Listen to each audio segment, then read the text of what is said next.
안녕하세요.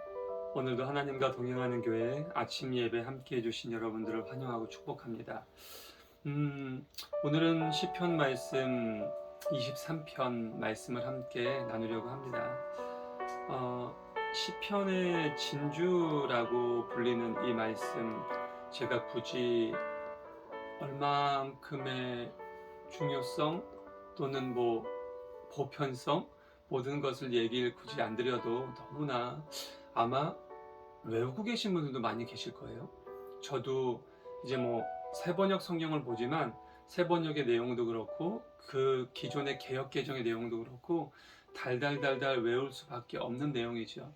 워낙 많은 찬양으로도 이게 작사 시로 사용된 시이기도 하고 아마 목회자, 신학자 또는 많은 하나님을 믿는 크리스찬들을 통틀어서도 가장 좋아하는 성경 구절이 어딥니까? 라고 물었을 때 가장 많은 답변이 오는 것이 바로 오늘 우리가 함께 나눌 구약성경 시편의 23편 말씀입니다. 시편 23편의 말씀 역시 저자는 다윗 임금입니다. 다윗 임금 본인의 어떠한 고난, 아픔, 역경 또는 본인을 위로해 주시는 하나님을 대상으로 하는 가장 아름다운 시고 또 가장 명확한 시이며 동시에 하나님과 본인의 관계에 대해서 정확하게 표현한 시라고도 말할 수 있습니다. 그러면 제가 23편 함께 봉독한 후에 자세하게 좀 면밀히 살펴보도록 하겠습니다. 주님은 나의 목자시니 내가 부족함 없어라. 나를 푸른 풀밭에 누이시며 쉴만한 물가로 인도하신다. 나에게 다시 새 힘을 주시고 당신의 이름을 위하여 의의 길로 나를 인도하신다. 내가 비록 죽음의 그늘 골짜기로 다닐지라도 주님께서 나와 함께 하시고 주님의 막대기와 지팡이로 나를 보살펴 주시니 내게는 두려움이 없습니다. 주님께서는 내 원수들이 보는 앞에서 내게 잔치상을 차려주시고 내 머리에 기름 부으시며 나를 귀한 손님으로 맞아주시니 내 잔이 넘칩니다. 진실로 주님의 선하심과 인자하심이 내가 사는 날 동안 나를 따르리니 나는 주님의 집으로 들어가 영원히 그 집에서 살겠습니다. 아멘. 죄송합니다. 제가 사실 성경을 이렇게 좀 들어서 봐야 되는데 제가 이 거리에서 보는 것이 좀 익숙해지기 위해서 이렇게 읽다 보니까 간혹 단어나 글씨가 조금 잘못 보이는 경우가 있어서요. 아마 당분간도 좀 그런 부분이 있을 수 있을 텐데 여러분들이 이해해 주시기 바랍니다. 그리고 이렇게 조금 멀리서 보는 습관을 들이다 보니까 글씨가 조금씩은 눈에 들어오는 것 같아서 아마도 눈이 좀 더 좋아지지 않을까라는 그런 어떤 희망을 갖기도 합니다. 그런 것들을 위해서도 좀 기도해 주시고 제가 앞으로 말씀을 보고 말씀을 준비하는 데에 이 눈이라는 게 참 중요하잖아요. 그리고 여러분들께 역시 중보의 기도를 부탁드립니다. 오늘 말씀 이렇게 보면 사실 이 시인의 관점에 대해서 저는 이야기를 하고 싶어요. 시인의 관점을 보면 하나님을 목자, 본인을 양으로 표현을 했거든요. 우리 예전에 너무나 익숙한 개역개정의 이제 23편 1절을 보면 여호와는 나의 목자시니 내게 부족함이 없으리로다. 다들 기억하시고 가장 귓가에 익숙하신 말씀이죠. 그러니까 여호와가 나의 목자라는 시점으로 다윗 임금이 표현을 하고 있어요. 그러니까 내 주는 목자시다. 여호와는 나의 목자시다. 물론 나는 주님의 양이다라고 표현은 안 했지만 주님이 나의 목자라는 관점을 가지고 있다는 건 나는 당연히 주님의 양이요, 주님의 종이요, 주님을 따르는 순종하는 사람 또는 복종하는 사람, 주님의 여러 가지 그 목자로 대변되는 주님의 반대편에 의미하는 모든 것을 의미를 하는 단어겠죠.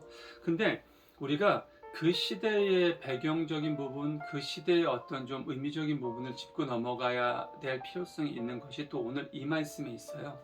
왜냐하면 유대 시대 때의 목동, 목자의 의미는 개별적인 의미가 아니었어요. 그러니까 좀 집단적인 의미 또는 그룹적인 의미를 내포하고 있었어요. 히브리어 또는 헬라어가 가지고 있는 목당, 목동이나 목자나 또는 지도자의 의미 역시 똑같은 의미를 가지고 있어요. 그래서 내가 어떤 목동을 표현할 때, 목자를 표현할 때 나를 이끄는 지도자나 또는 랍비를 의미할 때 나와 1대1의 관계를 의미한다기보단 우리 어떤 그룹들, 우리 지파들 또는 우리 동네 많은 사람들을 맡고 있는 제사장, 어떤 그런 1대 다의 의미를 이렇게 내포한 것이 그 시대의 목자와 양의 비유였거든요. 또 목자와 양의 시점적인 의미였어요. 근데 여기에서 보면 다윗은 그 그룹적인 부분, 집단적인 부분을 다 배제해요. 오로지 본인과 하나님 단 두 명의 1대1의 관계를 명확하게 표현하고 있거든요. 내 주는 나의 목자시다라는 거죠. 나는 그분의 양이다라는 거예요. 그건 뭘 의미하냐면 다윗 임금의 믿음의 깊이, 신앙심 이런 어떤 것을 따지기 전에 다윗 임금이 하나님을 어떻게 생각하고 있는지 우리가 좀 면밀히 살펴볼 수 있는 그러한 시점인 것 같아요. 그러니까 아마도 다윗 임금은 하나님과 굉장히 밀접한 관계를 원했던 것 같아요. 주변의 어떤 그룹의 한 일원으로서 본인이 어떤 집단의 하나의 지도자로서 하나님께 인정받고 하나님께 자신을 드러낸다기보단 주님, 저는 힘없고 약하고 여리고 연약하고 어리석고 게으르고 나태한 한 마리의 길 잃은 양일 뿐이다. 주님께서 그런 나를 위해 언제나 길을 밝혀주시고 또 음식과 먹을 것을 준비해 주시고 내가 힘들고 어려운 곳으로 빠지지 않을 수 있도록 인도해 주시는 주님임을 나는 안다. 어떤 그러한 시점에서 이 시를 쓰고 있는 거죠. 또 오늘 말씀 중에서 정말 중요한 것이 바로 1절 내 주는 나의 목자십니다. 그러므로 내가 부족함이 없습니다. 여기서 부족함이 없다라고 표현된 단어가 바로 로하세르라는 단어예요. 다시 한번 말씀드릴게요. 로하세르. 이 로하세르라는 단어가 오늘 제가 이 시인의 관점에 대해서도 말씀드렸지만 제가 사실 뭐 문법적인 부분이나 어떠한 좀 뭐랄까요? 좀 복잡한 부분에 대한 이야기 그렇게 좋아하지 않아요. 근데 오늘 이 시편에 대해서 딱 시제에 대한 이야기를 꼭 드리고 싶었어요. 왜냐하면 시제가 정말 중요하거든요. 오늘 이 부족함이 없으리로다에서 사용된 로하세르라는 단어의 시제가 미완료형 시제예요. 우리가 보통 미완료형이라는 것은 아직도 진행이 되고 있다라는 이야기잖아요. 그렇죠? 그러니까 완전히 마무리가 된 것, 완료형이라는 건 지금 이 시점에서 끝난 거거든요. 그렇죠? 그리고 뭐 과거 완료형도 있을 수 있고요. 근데 이 로하세르 내 주는 나의 목자십니다. 하나 여호와는 나의 목자십니다. 그러므로 내가 부족함이 없습니다. 여기서 부족함이 없다라고 사용된 이 단어가 완료되지 않은 단어의 시제를 쓰고 있다는 거죠. 그건 뭘 뜻하냐? 과거에도 지금 이 현재에도 미래에도 나에게 부족함이 없다라는 것을 의미하는 거거든요. 어떤 신학자분의 표현을 이렇게 하더라고요. 그동안도 부족하지 않게 해주셨고 지금도 부족하지 않게 해주시고 앞으로도 부족함 없이 해주신다. 참 그 말씀을 이렇게 읽으면서 그러니까 우리 한글이 가지고 있는 표현력 역시 한글이 가지고 있는 어떠한 가장 큰 장점이 많은 표현이잖아요. 이 세상 어떤 단어도 그러니까 빨간색이라는 것을 표현할 때 우리가 간단하게 가장 익숙한 영어만 보더라도 레드 한 단어밖에 없어요. 그렇죠? 근데 우리나라는 뭐 빨갛다, 붉다, 불그스름하다, 그렇죠? 뭐 여러 가지 뭐 시뻘겋다 정말 너무나 많은 단어들로 표현이 가능하거든요. 근데 오늘 저는 사실 이 말씀을 준비하면서 시제가 미완료형이구나. 그러면 과거에도 현재에도 미래에도 하나님께서 우리를 이끄시는 목자가 되시고 그로 인해 우리에게 아무 부족함 없이 늘 부어주시는구나. 근데 제가 요즘 시편을 준비하면서 읽고 있는 이제 어떤 목사님의 참고하는 책에 보니까 그 목사님께서 그렇게 표현하신 거예요. 그동안에도 부족하지 않게 해주셨고 지금도 부족하지 않게 해주시고 앞으로도 부족하지 않게 해주신다는 것.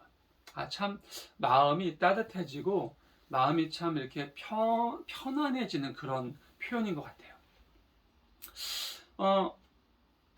제가 그러면서 어떤 생각을 해봤냐면 어렸을 때 아버지가 살아계셨을 때 아버지가 집에 오면은 늘 서재에서 말씀을 준비하시고 또 이렇게 찬양을 드리시고 또 기도를 하시는 모습, 물론 이제 지금은 이제 저희 아버지 돌아가신 후에 어머니가 또 이제 그런 모습을 하는 걸 결혼 전까지 이렇게 제가 이렇게 출가하기 전까지 보고 배우고 느끼고 살아왔지만 중학교, 고등학교 또 이제 좀 가물가물하지만 초등학교의 기억들을 이렇게 되새겨 보면 늘 좁은 집이었지만 집에서 언제나 찬양이 흘러나왔고 아버지, 어머니, 동생들 부족하지만 우리들의 기도 소리가 흘러나왔고 또 언제나 그 서재 한켠에서 말씀을 묵상하시고 말씀을 준비하시는 아버지의 모습이 떠올라요. 그럴 때 보면 늘 든든했었던 것 같아요. 그러니까 뭐 아버지가 말씀을 준비하시고 기도하시고 찬양을 부른다고 제가 학교 생활을 할 때 또는 밖에 나가서 친구를 만날 때 밖에서 다른 어떤 세상적인, 여기서 제가 얘기하는 세상적인 건 나쁜 의미는 아니에요. 세상과 벗하면서 이렇게 지낼 때 그게 뭐 어떤 도움을 주고 저를 뭐 지켜주는 어떤 뭐 방어막이 되고 그런 게 아닌데도 불구하고 그런 아버지의 모습, 하나님을 향한 그런 기도의 소리, 그런 부모님들의 어떠한 좀 부족한 저를 위해서 기도해 주셨던 기도가 쌓여서 지금까지도 제가 이렇게 여러분들 앞에서 말씀을 선포하고 끝내는 주의 종의 길에 들어서서 목회를 하고 있는 거거든요. 한편으로 힘들고 어려울 때 불만도 있었고 불평도 있었지만 오늘 말씀을 준비하면서 그랬구나. 여호와가 나의 목자시고 과거에도 지금 현재에도 앞으로도 늘 나에게 부족함 없이 채워주시는구나. 근데 나는 왜 그걸 그렇게 부족하다고 했을까? 왜 모자라다고 했을까? 왜 불평과 불만을 그렇게 토로했을까? 내가 여호와가 나의 목자라는 시인의 고백과 같은 그러한 고백이 없었기 때문이었구나. 내가 다른 곳에서 나의 목자를 찾아다녔구나. 내가 다른 곳을 통해서 나를 이끌어줄 무언가 잘못된 우상들에 매달려 살았구나 라는 생각을 해보게 됐어요. 오늘 말씀 뒷부분에 보면 하나님께서 자기 이름을 위해 나를 의의 길로 인도하신다라는 말씀이 있어요. 그쵸? 기억나시죠? 제가 이 부분을 읽으면서 찬양도 너무나 많이 부르거든요. 근데 찬양 속엔 자기 이름을 위해라는 찬양이 아주 예전의 시편에 있는데 최근 이제 제가 많이 영상을 통해서도 올렸었던 찬양에는 이 자기 이름이 빠져 있어요. 예.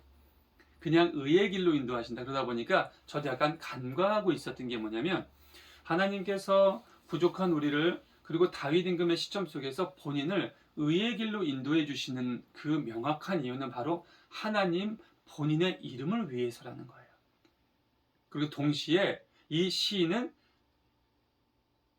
그것이 올바른 길, 그 의의 길이 올바른 길, 바른 길, 동시에 좁은 길, 고난의 길, 죽음의 길이라고 표현하고 있어요. 다시 한번 성경 말씀으로 돌아가 볼게요. 성경 말씀으로 돌아가 보면 우리가 3절을 보면 나에게 다시 새 힘을 주시고 당신의 이름을 위하여 바른 길로 나를 인도하신다. 세 번역엔 그렇게 표현되어 있거든요. 저희가 이제 개역개정에서는 그렇죠? 주님의 당신의 이름을 위해 나를 의의 길로 인도한다. 근데 세 번역에선 바른 길로 인도한대요. 근데 이 바른 길이 어떤 길이냐? 바로 좁은 길, 고난의 길, 음침한 길, 힘든 길, 어려운 길이라는 표현이 그 뒤에 나와요. 내가 비록 죽음의 골짜기로 다닐지라도. 저는 시인 다윗이 사실 이 시편 23편이 너무나 우리 마음속에 스스로의 고백으로 되어 있는 가장 유명한 시이긴 하지만 상당히 짧은 구절로 되어 있거든요. 근데 이 짧은 구절 안에 모든 게 다 함축되어 있어요.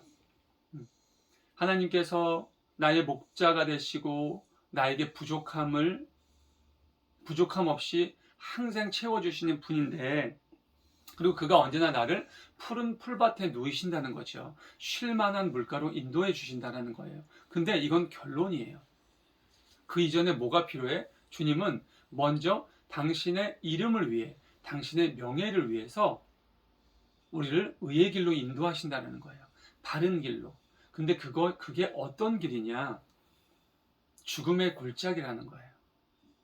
그곳에서 사단의 시험과 나를 방해하는 방해자들의 어떤 모습들과 비방의 소리와 고난의 울림이 다 존재한다는 거예요. 근데 그래도 두렵지 않다라는 거예요. 왜? 주님의 지팡이와 막대기가 나를 언제나 보호하고 이끄시고 인도하신다는 거죠. 이게 정말 다윗의 엄청난 고백이에요. 왜? 다윗의 일생이 그랬잖아요. 정말 다윗은 정말 성경에서 참 많은 부분을 차지하지만 정말 아주 잠시 잠깐 평안해요.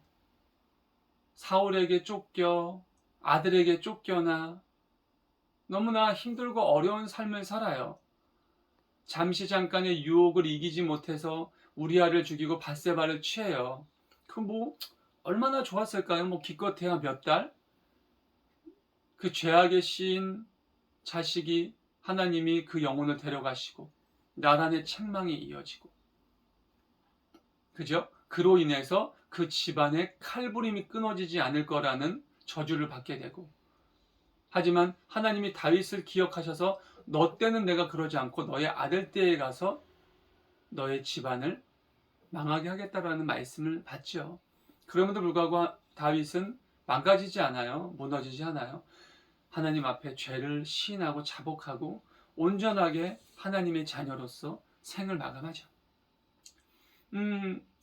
시편 23편은 6절밖에 안 되는 짧은 시지만 시편의 진주라고 불릴 만큼 평가를 높게 받는 이유, 다윗의 많은 시편 중에서도 정말 으뜸으로 평가받는 이유가 바로 그곳에 있는 것 같아요. 우리가 삶을 살아가면서 신앙생활을 이어가면서 또는 신앙생활을 하면서 만나는 사람들과 또는 세상에 나가서 우리가 직장생활이나 사업이나 또는 개인적인 활동들을 하면서 만나는 사람들과의 그 사이에서 느껴는 많은 어떤 괴리들 또는 어떠한 좀 혼란들, 그런 모든 것들을 한 편의 시로 다 해결해주고 있다? 그렇게 표현하고 싶어요.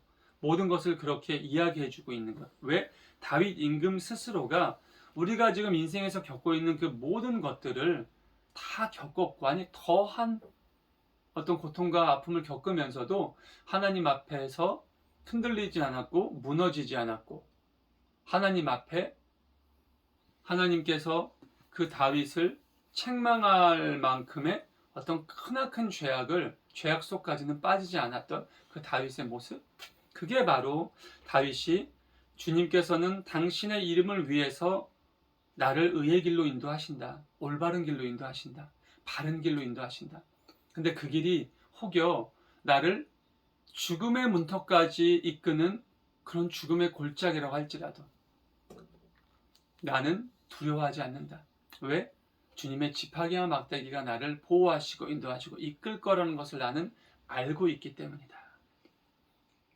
사랑하는 성도 여러분, 지금까지 지내온 것 주의 크신 은혜라 라는 찬송가가 혹시 이렇게 귓가에 맴돌지 않으시나요? 저는 이 말씀을 준비하면서 시편 23편의 내용으로 제가 그렇게 무수하게 불렀던 찬양곡도 생각났지만 갑자기 지금까지 지내온 것 그 노래의 찬양이 딱 생각이 나는 거예요. 내가 지금 이 시간까지 지내온 것도 주님의 은혜였다라는 것을 내가 혹여 잠시 잠깐이라도 잊고 살고 있진 않았나.